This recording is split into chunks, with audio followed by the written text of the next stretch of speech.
Jurus baru lawan ekstremisme, itulah tema Rosi malam hari ini dan kita sudah sampai pada bagian terakhir. Saya akan memberikan masing-masing kurang lebih singkat saja 1 menit pada para narasumber saya. Jika memang kita sepakat terorisme adalah musuh kita bersama, kita tidak ingin lagi melihat adanya tindakan kekerasan yang menjadi aksi terorisme. Bagaimana negara harus melakukan pendekatan dari sejak awal? Kalau tadi kita lihat Ranpe ini adalah sebenarnya pendekatan dari sejak hulu. Bagaimana pemikiran yang ekstremisme jangan sampai berujung pada tindakan kekerasan atau teroris. Pak Sukamta. Ya, kita semua sepakat soal pemberantasan terorisme ini. Cuman ketika melibatkan masyarakat luas, yang mana masyarakat ini didorong untuk melaporkan kepada polisi, itu perlu ada batasan-batasan yang jelas dan terukur, Mbak Rosi, supaya justru ini tidak berpotensi membuat masyarakat kita itu terpecah. Kalau salah satu pertimbangannya adalah memperkuat gotong royong, di masyarakat kita yang kuat gotong royongnya itu, kalau ada satu yang bermasalah, itu langsung ditangani bareng-bareng, diajak duduk rembukan, bicara diskusi, bukan dilaporkan polisi. Nah, saya khawatir banget kalau ini tidak jelas parameternya, tidak jelas tolak ukurnya, ini justru akan membelah masyarakat Indonesia. Dikit-dikit lapor, yang nggak setuju lapor gitu. Nah, nanti kalau polisi yang menerima laporan juga subjektif, tidak sejelas parameternya seperti yang dimaui oleh Pak Kepala BNPT tadi, nanti ini polisi juga menerima. Ini akan berbahaya bagi persatuan dan kesatuan nasional. Saya sepakat sekali soal diberantasnya terorisme. Yang ingin Anda jaga adalah jangan sampai karena ada perbedaan pandangan politik, itu kemudian disasar sebagai bagian dari kelompok yang punya paham ekstremisme. Ya. Bukan hanya soal perbedaan pandangan politik, tapi juga boleh jadi perbedaan pandangan soal keagamaan. Kan agama kita ini macam-macam, ya. Jangan sampai beda pandangan keagamaan juga dijadikan sasaran. Sepanjang beda-beda itu kan biasa saja, karena kan istilah soal furu'iyah itu bagian sudah terjadi. Memang yang justru ingin dideteksi adalah jangan sampai, yang ingin sebenarnya dijaga adalah jangan sampai memandang perbedaan itu dan penyelesaiannya adalah kekerasan. Itu tadi kan yang disinggung oleh Bung Iksan juga, perbedaan melihat Ahmadiyah, tapi kemudian penyelesaiannya adalah kekerasan. Betul. Ya, oke, Bung Zaman, saya ingin dengar juga pandangan Anda. Ya, tentu kita mengapresiasi apa yang dilakukan oleh pemerintah, oleh Presiden tentang peraturan Presiden ini soal rencana aksi nasional penanganan ekstremisme ya.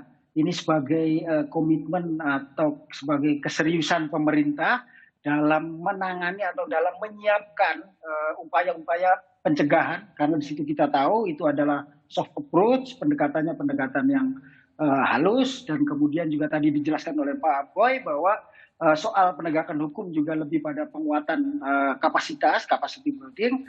Jadi ini tentu kita apresiasi. Soal ada sedikit kekurangan, tentu perlu kita beri masukan, ya betul, dalam aturan ini. Tetapi bahwa kita mengapresiasi apa yang dilakukan oleh pemerintah sebagai upaya memberikan jaminan ketenangan dan keharmonisan di tengah-tengah masyarakat, di tengah-tengah bangsa ini, tentu kita harus apresiasi. Dan kami sebagai organisasi masyarakat sipil tentu sangat berterima kasih dengan apa yang sudah dilakukan pemerintah saat ini.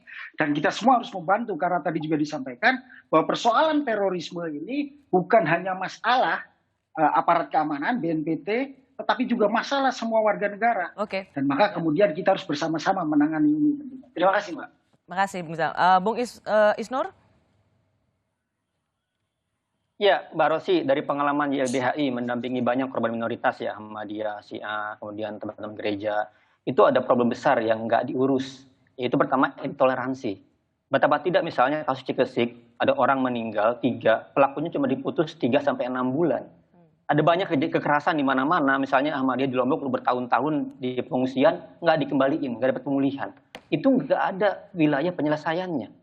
Nah, jangan sampai kemudian ini kita bicara terus wilayah terorisme, tapi intoleransi nggak diurus oleh pemerintah. Kami mendesak itu bagaimana penanganannya, yang berbeda dengan terorisme. Itu yang kedua, kalau kita membaca di lampiran Perpres ini halaman 12 itu ada tugas BNPT. Apa itu membuat alat ukur apa itu ekstremisme berbasis kekerasan mengarah pada terorisme. Jadi sebaiknya pemerintah tidak melaksanakan atau tidak mendahului program-program yang lain sebelum ini selesai dulu.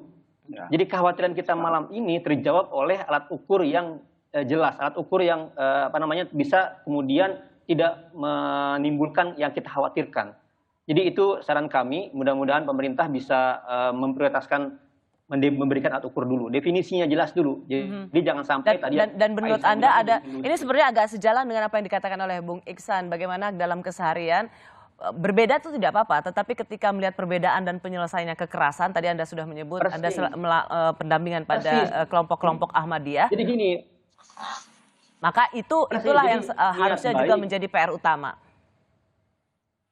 Persis. Jadi pertama dibedakan dulu problem intoleransi dengan terorisme. Ya. Intoleransi ini kalau dalam banyak survei Mbak Rosi, itu adalah 30% masalahnya dan nggak diselesaikan. Komnas Perempuan misalnya menemukan 400 perda yang inkonstitusional. Sama sekali pemerintah nggak menegur atau nggak mengevaluasi perda itu. Itu problem besar yang juga harus diurus dan selama ini pemerintah tidak kurang maksimal di situ. Dan Ansor dan kawan-kawan YLBHI selama ini sangat keras berteriak di situ. Baik. Yang kedua adalah Mbak Rosi, penting sebenarnya melibatkan. Jadi saya tahu ini perumusan ranpe ini melibatkan banyak masyarakat sipil. Jadi terus juga masyarakat sipil yang selama ini terlibat dalam banyak kebijakan diajak terus. Agar jangan sampai kekhawatiran-kekhawatiran tadi yang kita sebut di awal terjadi. Ya. Demikian semoga pemerintah bisa mendengar kita. Ya, saya melihat dari lampirannya, saya belum melihat misalnya diajak Komnas Perempuan karena melihat bagaimana sekarang pelaku teror itu. Komnas Perempuan harus diajak ya. Ada Mbak. Ya, ada Komnas Perempuan, Komnas HAM itu dilibatkan Mbak. Harus selalu lebih banyak karena dari hasil penelitian BNPB tahun lalu itu ada peningkatan aksi terorisme itu yang dilakukan atau radikalisme, feminisme radikalisme itu begitu istilah BNPT yang meningkat di kelompok perempuan. Oke, last but not least Bung Iksan silakan. Saya langsung berikan pada Bung Iksan ya, waktu kita sudah sangat mepet.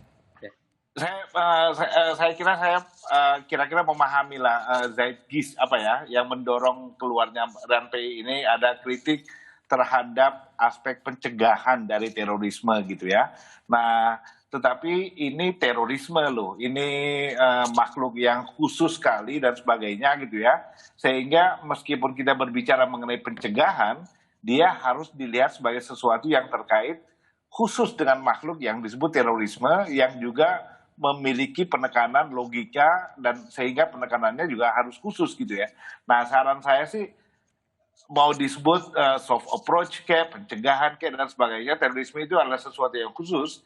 Hilirnya itu dipelajari dengan baik karena itu rumit sekali dan ada beberapa temuan yang sudah bisa dilakukan rekomendasi-rekomendasi tapi sampai sekarang belum dilakukan.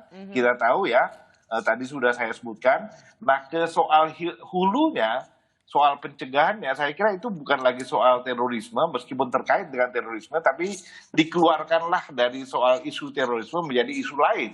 Buat saya sih, ya isu kewarganegaraan biasa, soal pendidikan demokrasi, pendidikan bagaimana kita menghargai orang lain, yang toleransi itu kan artinya kesediaan untuk menerima orang lain yang berbeda dari kita. Jadi itu beban. Tolerare itu artinya menerima, bersedia membawa beban karena sementara saya bersedia menerima Rosi yang berbeda dan bertentangan dengan saya berharap Rosi mau menerima karena saya berbeda dengan Rosi. Misalnya itu kan toleransi dan itu semuanya saya kira pendidikan demokrasi, pendidikan kewarganegaraan yang di level itu yang harusnya diatasi, termasuk pendidikan agama yang sebagainya gitu ya. Nah, yang saya khawatirkan adalah di aspek hulunya ini kita cukup memperoleh tantangan besar sebenarnya akibat meningkatnya konservatisme agama dan akibat dari konservatisme agama yang meningkat adalah akibat berimplikasi pada intoleransi yang juga meningkat. Kadang-kadang menurut penelitiannya Burhanuddin Muhtadi dan Marcus Mason misalnya ya, intoleransi itu dimobilisasi dalam rangka kepentingan politik tertentu. Tapi semuanya ini adalah intoleransi, Rosi, bukan terorisme yang adalah soal yang lain. Kira-kira begitu. Dan sebenarnya yang Anda lihat sebenarnya dari RANPE ini ingin lebih kepada jangan tumbuh suburnya ekstremisme yang terbentuk dari pikiran yang konservatif. Jadi bukan tentang terorisme ya, Bung Iksan ya. Nah, saya khawatirnya mereka sebenarnya khawatir tentang terorisme dan mau melihat aspek pencegahannya, tetapi ke belakangnya itu jauh sekali, sehingga seperti yang saya bilang tadi, apa yang tidak ada dalam RANPE ini. Semuanya ada, sehingga saya khawatir karena semuanya ada, artinya jangan-jangan semuanya nggak ada nanti. Jadi hanya di atas kertas gitu, jadi macan kertas gitu. Saya khawatirnya begitu. Tapi mungkin mudah-mudahan saya salah, Ros. Ya, kita akan pasti banyak berdiskusi soal ini.